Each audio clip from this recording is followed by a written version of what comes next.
कि बुद्ध विहार को मुक्त कराने के लिए आप 23 तारीख को गर्दनी बाग दिन बुधवार है, उस दिन सदन चलेगा। ये इस सरकार का आखिरी सत्र जो है। ध्यान में रखते हुए नीतीश कुमार को वहाँ पे सुनवाई नहीं करनी चाहिए, वहाँ पे कोई नया आदेश नहीं पारित करना चाहिए। देखिए, जानकारी मुझे मिली है कि वो महाबोधि बुद्ध विहार में जाया भी करते हैं। थोड़ी-थोड़ी उनकी सोच भी है, मैंने सुना है लोगों से, लेकिन प्योरिटी तो नहीं हो सकती क्योंकि उनका अलग कंडीशन फील्ड थी कि जो सदस्य होगा वो बुद्धिस्ट होगा। उसके बाद कुछ दिन संघर्ष चला। संघर्ष चलने के बाद ये तय हुआ कि उस 9 सदस्यों में से एक डीएम को छोड़ करके जो 8 सदस्य रहेंगे, उसमें 4 बुद्धिस्ट रहेंगे, 4 नॉन बुद्धिस्ट रहेंगे।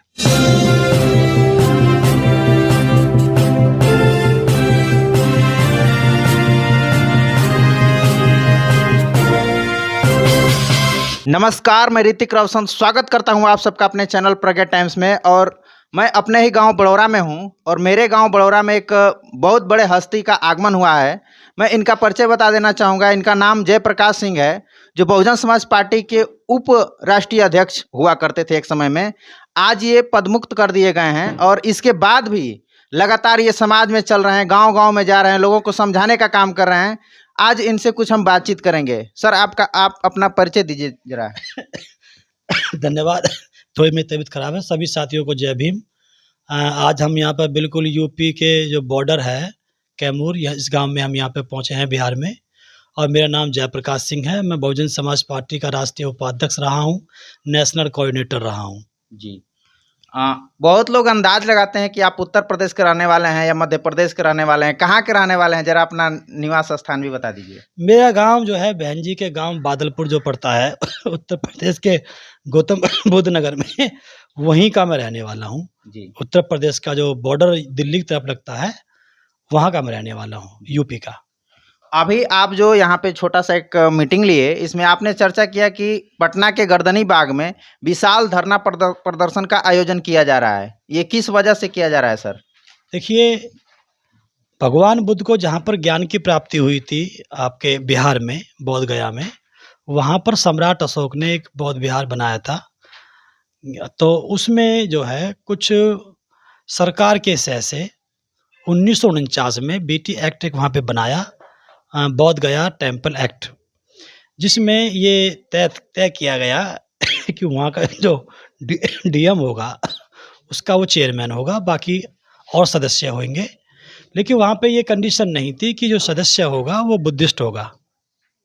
उसके बाद कुछ दिन संघर्ष चला। संघर्ष चलने के बाद ये तय हुआ कि उस 9 सदस्यों में से एक डीएम को छोड़ करके जो 8 सदस्य रहेंगे, उसमें 4 बुद्धिस्ट रहेंगे, 4 नॉन बुद्धिस्ट रहेंगे। लेकिन उसमें हुआ क्या, जो बुद्धिस्ट बन कर के गए वो भी उसी विचारधारा के लोग थे जो नॉन बुद्धिस्ट विचारधारा के लोग थे। जो साधारण लोग थे वो भी हिंदूवादी सोच के लोग थे, ब्राह्मणवादी सोच के लोग थे, और जिन्होंने चोला पहना उनके अंदर भी विचारधारा वही थी। तो कहीं ना कहीं देखते हुए 9 के 9 सदस्य वहाँ पर जो है उसके हो गए, उसमें खिलाफत विचारधारा के। उसमें जो है जितना भी वहाँ पर दान आता है, जैसे सभी जगहों पर दान आया करता है, वहाँ पर भी देश विदेश से दान आता है। उस दान का वे लोग प्रयोग जो है भगवान बुद्ध की विचारधारा के खिलाफ जा कर के वो लोग जो है उसका प्रयोग करते हैं। इसलिए हमारी मांग चल रही है कि बीटी एक्ट को निरस्त किया जाए और ये जो बौद्ध विहार जो है ये बुद्धिस्ट, जो प्योर बुद्धिस्ट लोग हैं उनके हाथ में दिया जाए। उनकी देखरेख वो खुद करेंगे, क्योंकि वहाँ पे शिवलिंग तक की पूजा की जाती है। अभी कुछ दिन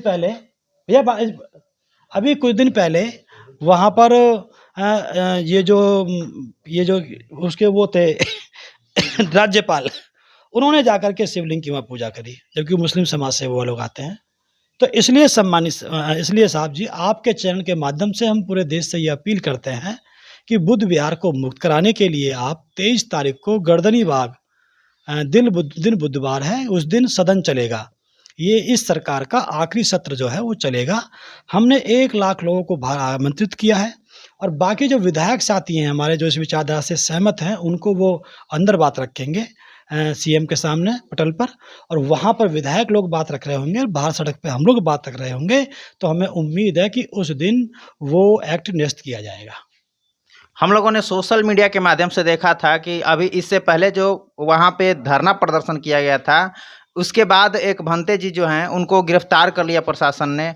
उनके ऊपर क्या आप लोगों की रवैया है, क्या करेंगे आप लोग? देखिए खुशी की बात ये है कि हम लोग लगभग 3 महीने से लगे हुए थे। मेडिकल रिपोर्ट में ये आया कि कोई इंजरी नहीं है, पुलिस रिपोर्ट में ये आया कि कोई घटना नहीं है। उसके बावजूद भी सरकार के दबाव में आकर के उनकी बेल को रोका जा रहा था। लेकिन हमने चारों तरफ से अपने प्रयास करके रात को 11 बजे हमको खबर मिली है कि बेल मिल चुकी है। तो बहुत जल्दी बनते विनयचार्य बाहर होंगे। हालाँकि ये कार्यक्रम उनकी रिहाई के लिए भी था, लेकिन रिहाई सब होने की संभावना उनकी पहले है उससे, बाहर निकल जाएँगे। बेल तो हो चुकी है, जमानत लगनी बाकी है। अब जो है बाकी जो बीटी एक्ट जो बचता है उसको निरस्त करने के लिए हमारा प्रयास जारी रहेगा। हम 23 तारीख को भी काम करेंगे इस लोगों को इकट्ठा करने का प्रेशर बनाने के लिए, और अगर उसके बावजूद भी वो नहीं मानते हैं तो इस धरने को हम किसी जगह पर देख कर के कंटिन्यू चलाएँगे, तब तक रखेंगे जारी जब तक ये हमको बुद्ध विहार मुक्त नहीं हो जाएगा। क्योंकि हमको इस समाज को जो भी कुछ मिला है वो संघर्ष से मिला है।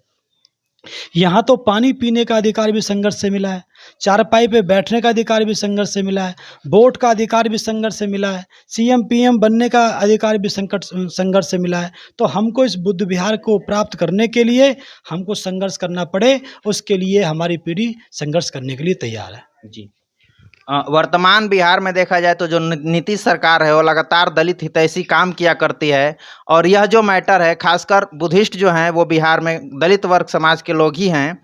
तो क्या इस चीज़ को ध्यान में रखते हुए नीतीश कुमार को वहाँ पे सुनवाई नहीं करनी चाहिए, वहाँ पे कोई नया आदेश नहीं पारित करना चाहिए?